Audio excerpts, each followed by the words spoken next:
From July 10 to October 31st, 1940, the Battle of Britain. Imagine a country by itself. No friends nearby.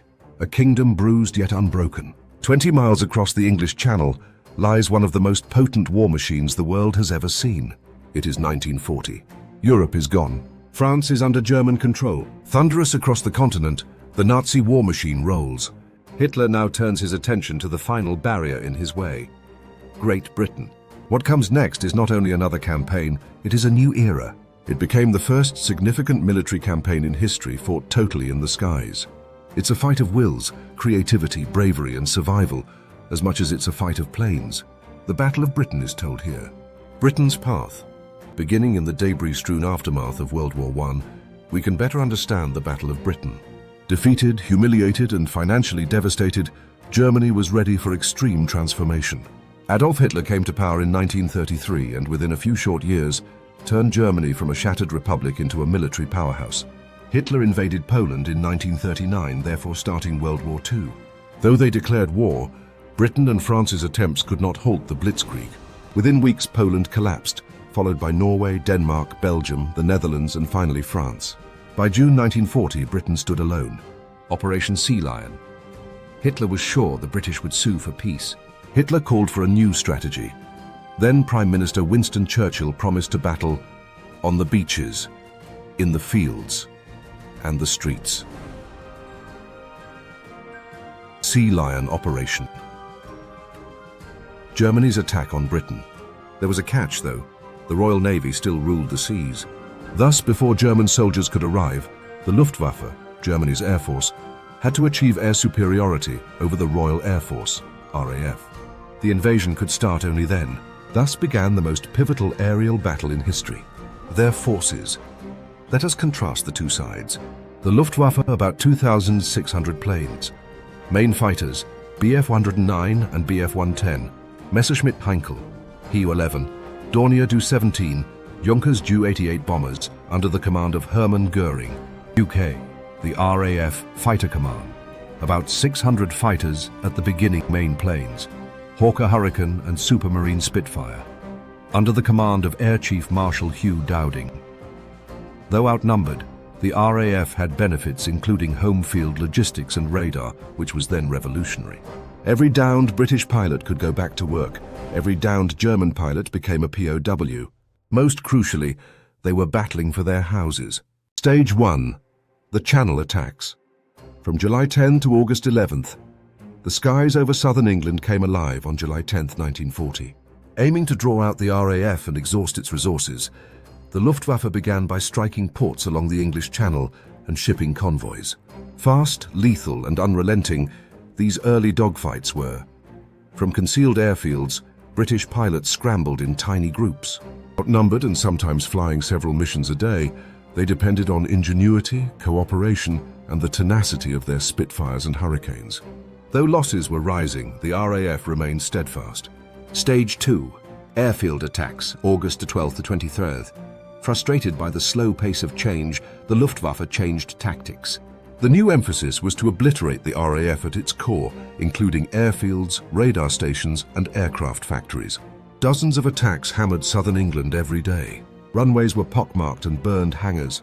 Pilots either perished or collapsed from weariness. RAF leaders were under great strain. Supplies of fuel were low. Planes were being patched together using leftover components. Yet Britain held firm. One of the main benefits? Radar.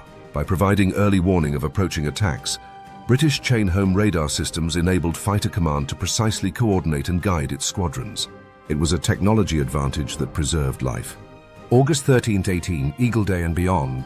Eagle Day, or August 13, 1940, Adlertag. With more than 1,500 sorties crowding the skies, the Luftwaffe launched its largest coordinated attack yet, aimed at destroying the RAF. Both sides suffered significant losses during a fight that lasted days. The opposition astounded German pilots. Though unbroken, the RAF was bleeding. Churchill's words rang out over the radio. Never in the field of human conflict was so much owed by so many to so few. The Blitz starts, September the 7th, October 31st. Then all changed. Hitler was enraged following a British bombing raid on Berlin. Göring had assured the capital was safe. The Luftwaffe changed its targets in response, moving away from RAF bases and towards British cities. The Blitz started with this. Night after night, German bombers wreaked havoc from London to Coventry. The cities burned, but the RAF got breathing room. Airfields were fixed and pilots were at rest. The tide was shifting. Casualties among civilians were significant. During the Blitz, over 40,000 people would perish. British morale, however, never faltered. They waved the Union Jack in defiance, helped one another through debris, and slept in subway tunnels. The reasons Britain won. Hitler put Operation Sea Lion on hold untold the end of October. The Luftwaffe had not succeeded. Why then did Britain triumph? Radar and intelligence provided the RAF with a tactical advantage.